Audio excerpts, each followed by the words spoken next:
Alright, y'all. How was your weekend? It felt like the theme of this weekend is, or was, life goes on. And it's only going to make you strong. It's a fact. Once you get on board, say goodbye because you can't go back. Now, what am I jabbering about? Life. And if you know, you know. I love music, so sometimes I just sprinkle in lyrics just for fun. Yes, I do. Anyways, life. I thought, today being Monday, I would finally bring out the memes, like the conversation with Ngazi about a certain meme that we saw almost a month, more than a month ago. Or the sibling to sibling. Does sugar belong in grits? The answer is no. And maybe I'll bring one of those to you tomorrow. But this was a really eventful weekend. And and I know it's not a coincidence, but it just feels like that. What am I trying to say? I don't know. Bear with me because I am processing a lot. So the first thing that comes to mind is memento mori. In Roman times, when they would crown the emperor and literally deify him, make him God, there would be someone who would whisper in his ear memento mori to remind him that he is in fact mortal.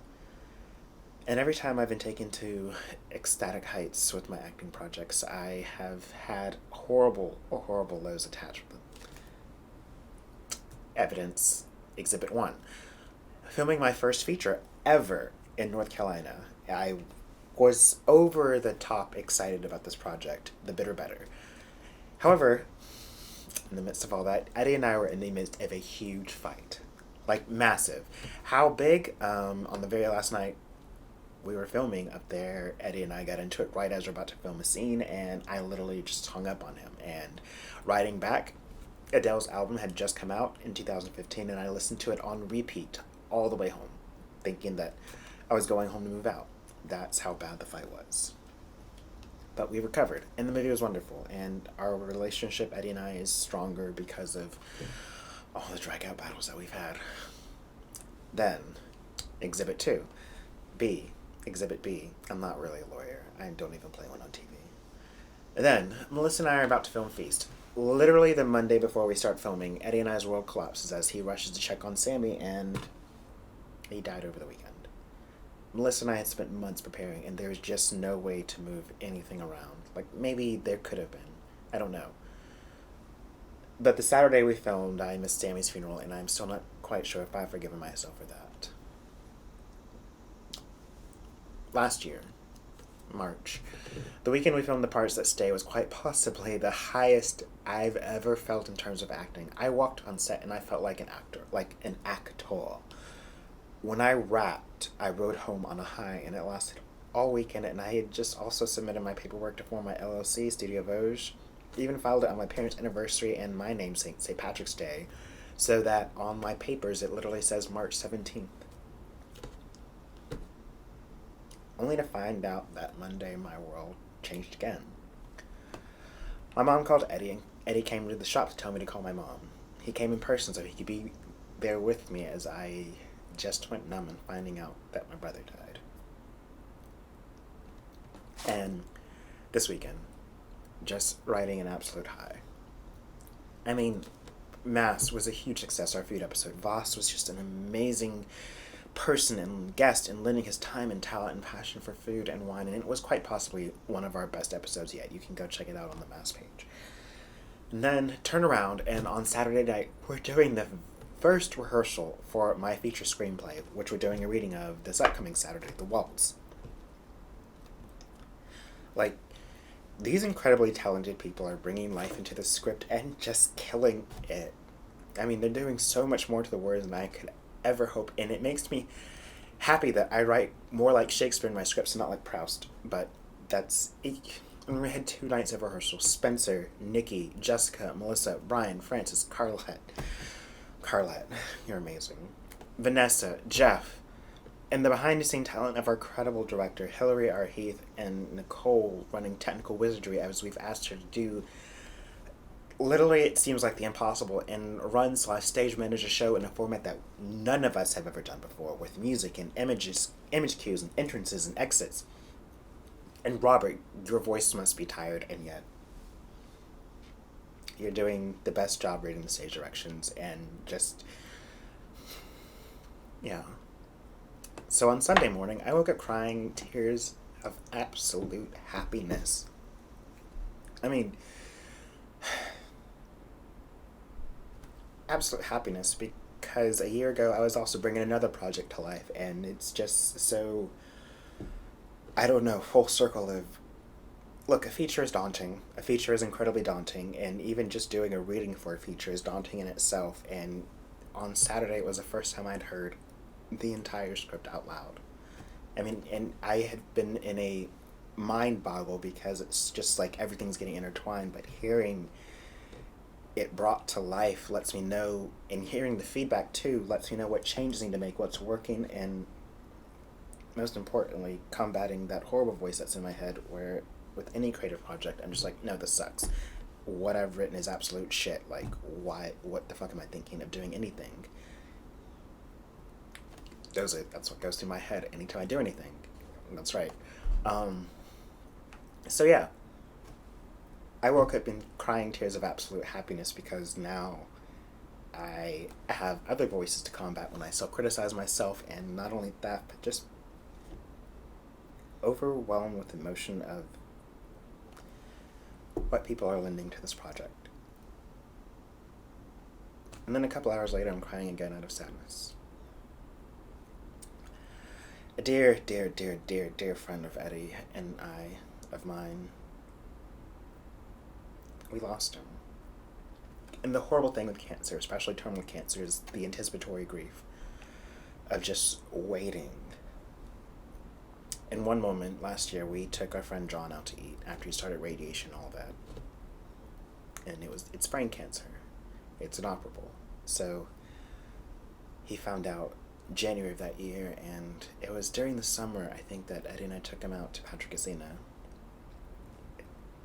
But he wasn't John anymore. And it was disturbing to a degree to Eddie and I that we just cried afterwards because we say goodbye because he can't go back. Earlier this year, he had to be admitted to hospice and intubated. Non-COVID related, just fucking cancer. And yesterday, as Eddie and I were getting ready for our park service to go to, he got a text from our circle group. They were taking John off the tube. And Eddie didn't know what that meant, if it was good or bad news, but so we go on, and as we're sitting under the shade of trees in Delwood Park, another friend texts us, and I ask him. And he confirmed they were taking him off the ventilator so that he could die. We got a text later that afternoon, around 5:30, saying he passed. Memento mori. The punches of death are getting harder, and as I approach 35, I'm realizing it's just going to be more ever present in my life. I mean, we found out a member of our spiritual service, because it's weird calling it a church. But anyways, we found out that his lung cancer had come back, or something about stage 4 lung cancer, after he's already been through so much. It's been a rough weekend, and I am both incredibly happy and in mourning, and it's like this isn't even the first time. I only knew John for the past 10 years, but the history between he and Eddie stretched past time itself. I mean, he's the first friend Eddie really made when Eddie came out. He was there for Eddie when Eddie tested positive for HIV. He and Eddie and Sammy traveled to New York City and Costa Rica and just all over, and they had a pact that when they got older, they would buy a house in Savannah and live in it together, Golden Girls style. It's as though Eddie's lost 2 brothers in less than 3 years. And even just the bit I've known John was incredibly sweet and caring. He was an activist in his youth, protesting for gay rights and civil rights. And not only that, but he carried that into even the years I'd known him. He still refused to eat at Cracker Barrel because of their policies back in the 80s and 90s. He loved to cook, and he loved to garden. We have angel trumpets in the yard, and the lower yard, and to the side of the studio. They finally bloomed yesterday. And we always have associated angel trumpets with John, so it was just weird as we were leaving for service yesterday morning that Eddie commented, "Oh my God, the angel trumpets have bloomed."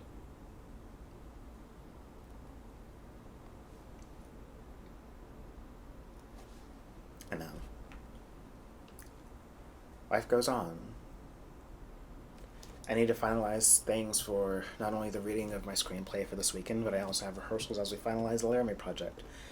And Clarendon and I need to do a pre-interview with our guest next week, and I need to reschedule a photo shoot because my previous location fell through, i.e. the shop. Life just goes on, and there's still COVID and the elections and goddamn revolution going on,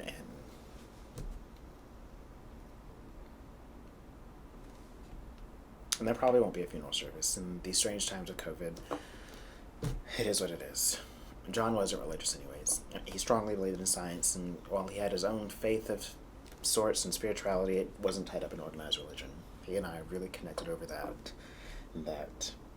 you take what you grew up with and then you make sense of it for yourself. He also really loved Texas, and he loved the Cowboys. One of my favorite things during football season was for Eddie, Kelly, and John to get excited about their respective teams. Eddie, the Falcons, Kelly, the Saint, and John, the Cowboys.